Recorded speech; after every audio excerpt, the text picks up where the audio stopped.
Hey, Frank. Okay, I'm ready now. What's up? We're watching Corpse Vanishes. Sorry I called you earlier. All my guests are like, I got cell phones tonight. Are people at Cold Feet, they want to come in studio, so it's okay. All right. Sorry to call you early, but No problem. we've got our Bela Lugosi special is wrapping up. We've got Corpse Vanishes, and we can do one more. In fact, before we go into that, what should be the grand finale? We did Bowery at Midnight. We did White Zombie. Did we do Spooks Run Wild? You didn't do Spooks for a while. I think you did Bela Lugosi meets a Brooklyn Gorilla. Oh, did we do Bowery at Midnight? You did not do Bowery at Midnight. You want to do that one next week? Let's do that one. That's one of his better monogram films. All right, so Bowery at Midnight will be the final in the Bela Lugosi series, and we might have to do that. You know what, Frank? We could do them both tonight because next week we're preempted. Okay. But if you're not ready for Bowery at Midnight, we'll do it on. We can do it. We'll do it off the air.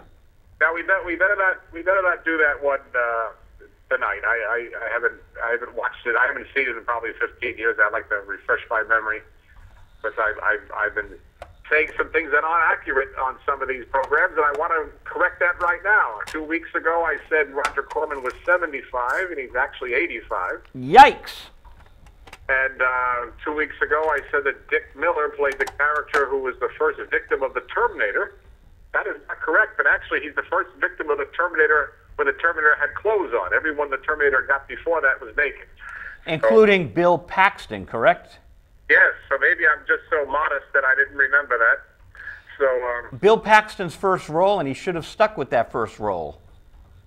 You're not a Bill Paxton fan? I was.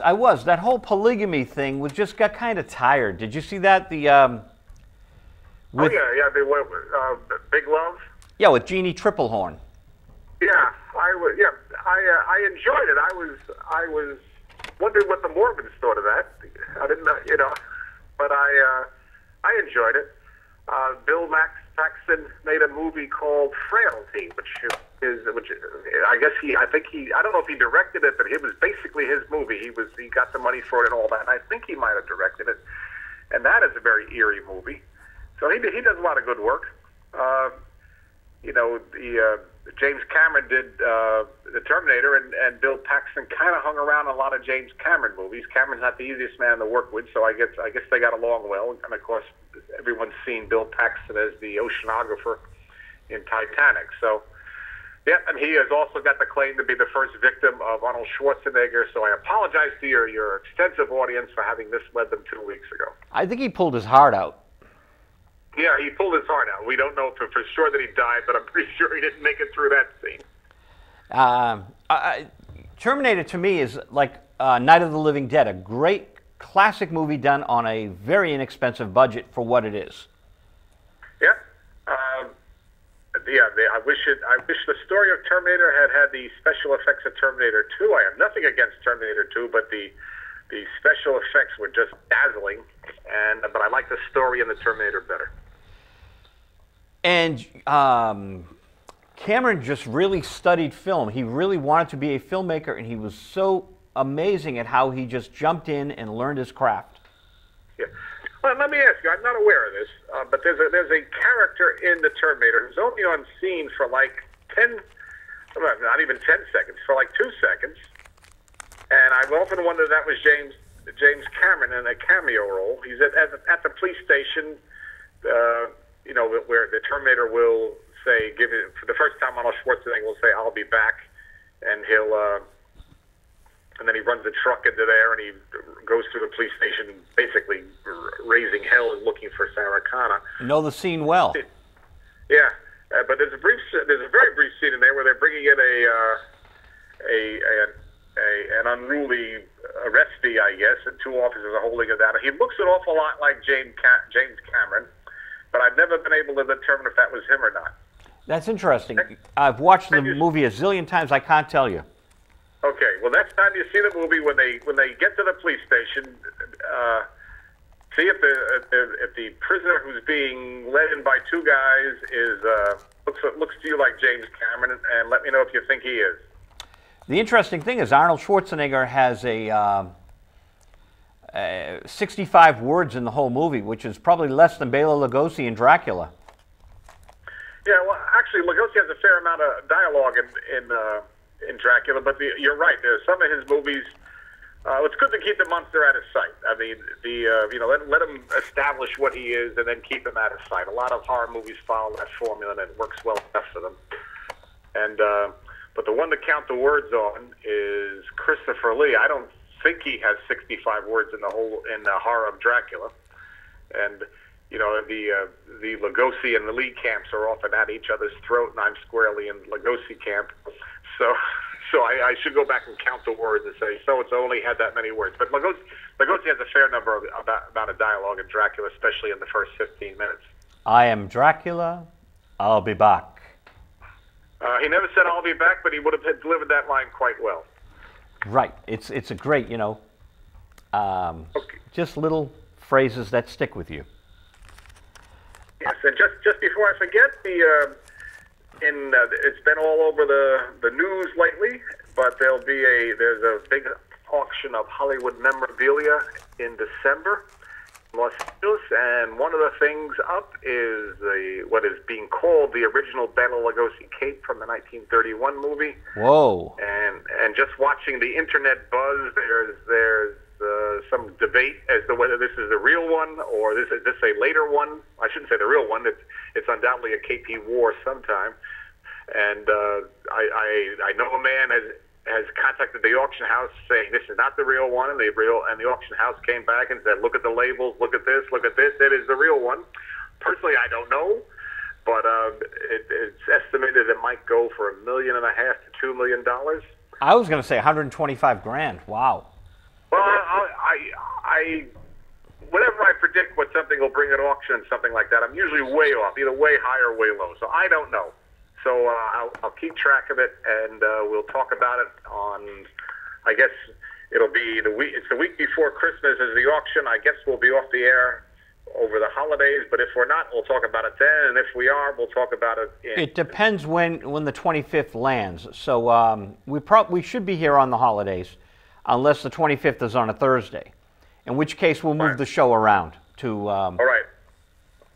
I'll keep my ear to the ground and give the updates I can on the auction of Bela Lugosi's cape. Anything out there with some money, I understand they're also auctioning off one of the pairs of ruby slippers from Wizard of Oz. I have no idea how many pairs they used, but there's a couple of authentic pairs, and one of them is being auctioned off, and there's some other things like that. What a great the ruby slippers versus Dracula's cape. Yeah, and in the publicity, Dracula's cape is certainly trumping them out. National Public Radio did a story on the auction, didn't even mention anything except Lugosi's cape. So he's still a headliner. He is still a headliner. Yeah. Okay, let's get to the movie at hand. The Corpse Vanishes, 1942.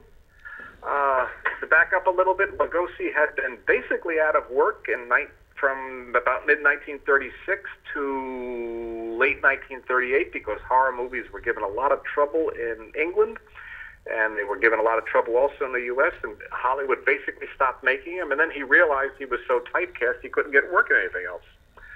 So when horror movies came back in 1939, basically he stayed as busy as he could. It was a terrifying period for him, having no work. He was in his 50s by then, out of work. He had his first and only child was born when Lugosi was 56.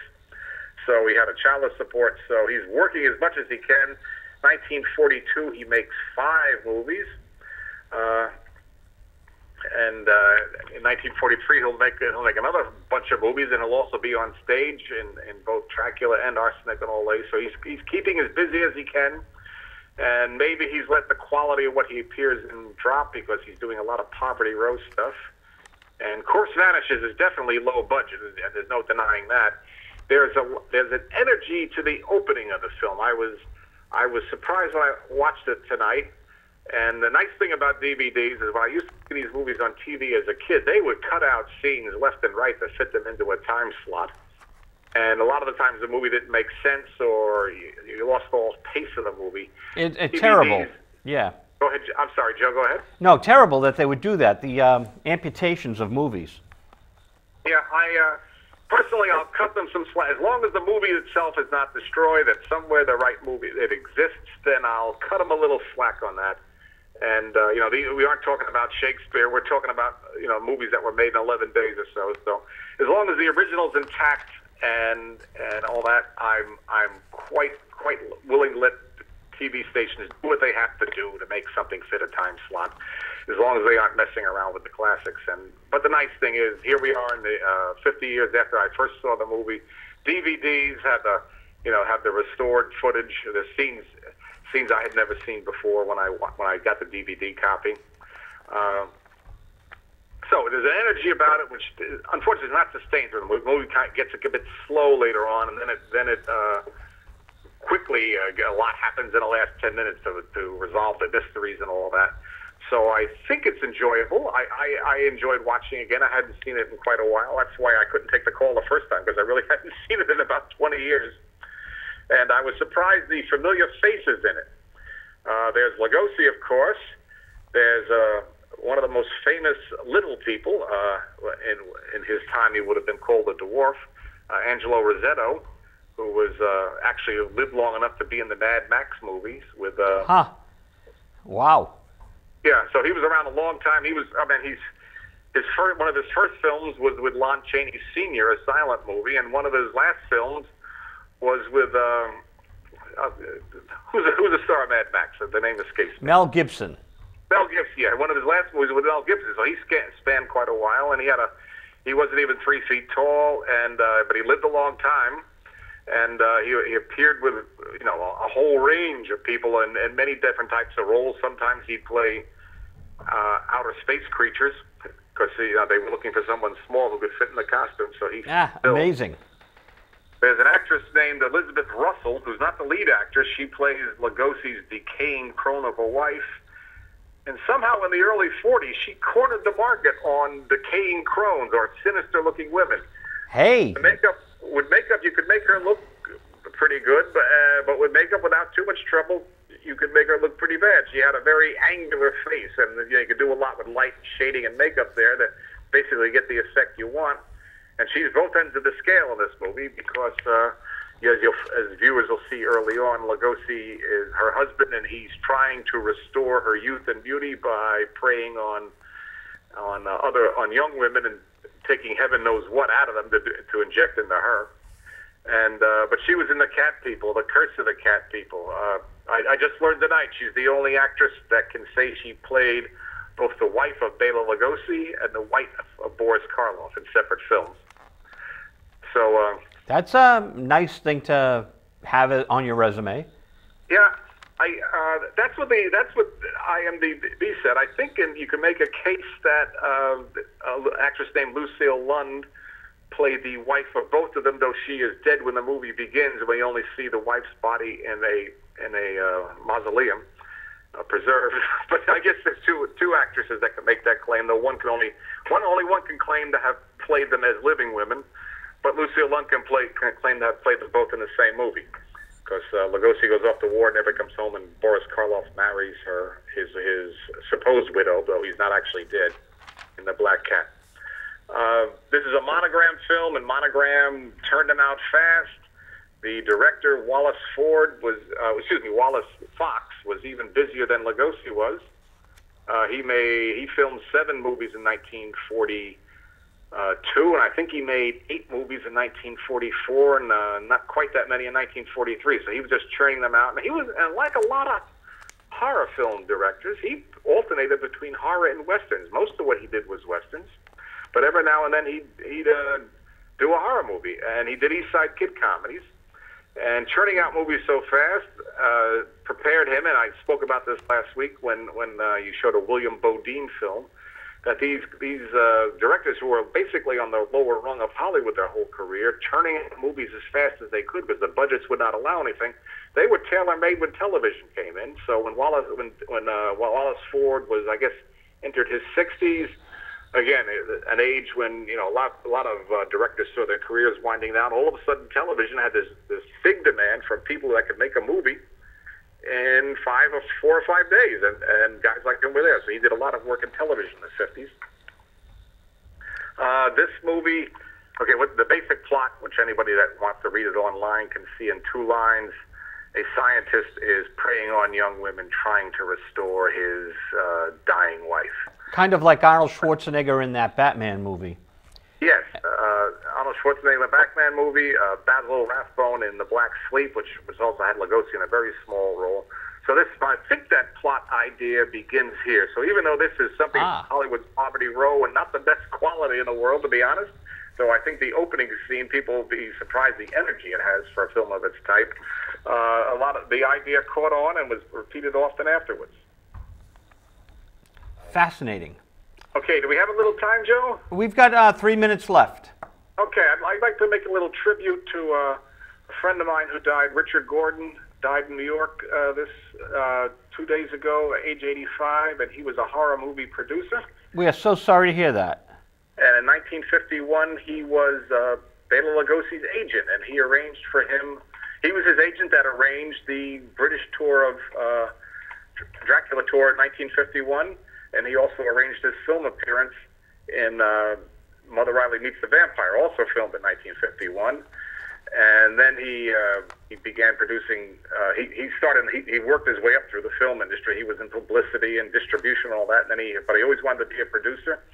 And he produced his first films with Boris Karloff, The Haunted Strangler, and let's see, Haunted Strangler, and I forget the other one. Anyway, and he was off and running. And he was in films his whole life, and he passed. And he was a witty man, a lovable man.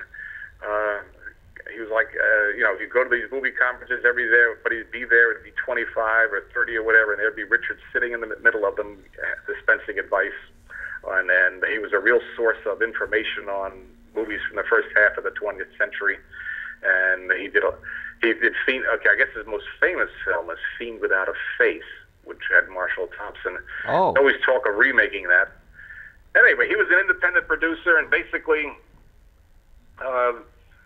as time passed, the movie studios kind of squeezed independents like him out of the business. But one thing he did that basically kept him going quite well through his whole life is he'd negotiate early on to get to retain the rights to these movies. Wonderful. It wasn't until...